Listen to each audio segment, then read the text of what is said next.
មូលហេតុញឹកញាប់នៃការចុករយនិងរមួលសាច់ដុំបញ្ហាចុករយឬក៏រមួលសាច់ដុំតែងតែមានអាការៈឈឺនៅផ្នែកចង្កេះចុករយចង្កេះខ្នងឬក៏សាច់ដុំស្មាឬក៏សាច់ដុំជើងហើយកើតឡើងចំពោះមនុស្សដែលស្ទើរតែគ្រប់វ័យតែបើសិនជាយើងកើតមានតែផ្ដោតផលរំខានជាច្រើនការដើរការដេកការឈរអង្គុយឬក៏ការប្រកបការងារមួយចំនួនដូច្នេះបញ្ហាចុករយឬក៏រមួលសាច់ដុំនេះវាតែងតែផ្ដោតរំខានជាច្រើនហើយក៏វាមានមូលហេតុជាច្រើនដែលយើងគួរតែដឹងផងដែរបើសិនជាយើងបានដឹងអំពីមូលហេតុ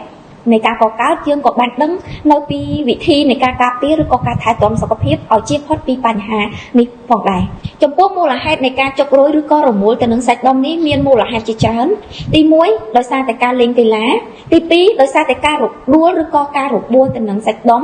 ឬក៏រមួលទៅនឹងឆ្អឹងកងសម្រាប់ទី3គឺមានជំហរខុសទំនងមានន័យថាពេលខ្លះយើងឈរខុសទម្រង់ដែលសកត់ទៅលើសាច់ដុំណាមួយដែលយើងអត់បាន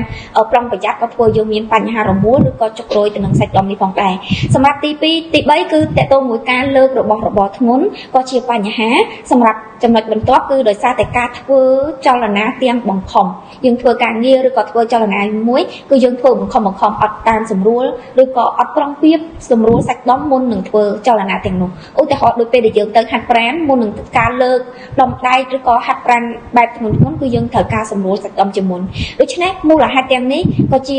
មូលហេតុចម្បងដែលធ្វើឲ្យយើងមានបញ្ហាចុករមួលឬក៏បញ្ហាឈឺតាមសាច់ដុំចង្កេះខ្នងដោយអត់ដឹងពីមូលហេតុផងដែរបើសិនជាបងប្អូនមានបញ្ហាទាំងអស់នេះគួរតែជៀសវាងទី1ឈរត្រូវតែកុំសង្កត់តែជើងមួយបានន័យថាយើងត្រូវតែប្រុងប្រៀបបើសិនជាលើករបស់របរអីមួយកុំបង្ខំយើងធ្វើតាមស្រួលហើយបើសិនជាការរត់លេងកីឡាត្រូវតែប្រុងប្រយ័ត្នដូចគ្នាដែរហើយយើងចេះម៉ាសាធ្វើចលនាតិចដើម្បីសម្រួលសាច់ដុំរបស់យើងការលើករបស់របរធ្ងន់ក៏ត្រូវជៀសវាងយើងអាចជួយសែងគ្នាឬក៏រំលែកក្នុងការលើករបស់របរធ្ងន់ក៏ជាជម្រើសល្អសម្រាប់អ្នកដែលចង់ថែទាំសុខភាពជៀសវាងពីបញ្ហាចុករយឬក៏រមួលទៅនឹងសាច់ដុំផងដែរចាអញ្ចឹងថ្ងៃនេះនាងខ្ញុំឆ្លៀតពេលចង់ណែនាំទៅកាន់បងប្អូនដែលមានបញ្ហារោគសន្លាក់ដូចជាការចុករយរមួលតាមសាច់ដុំឈឺតាមសន្លាក់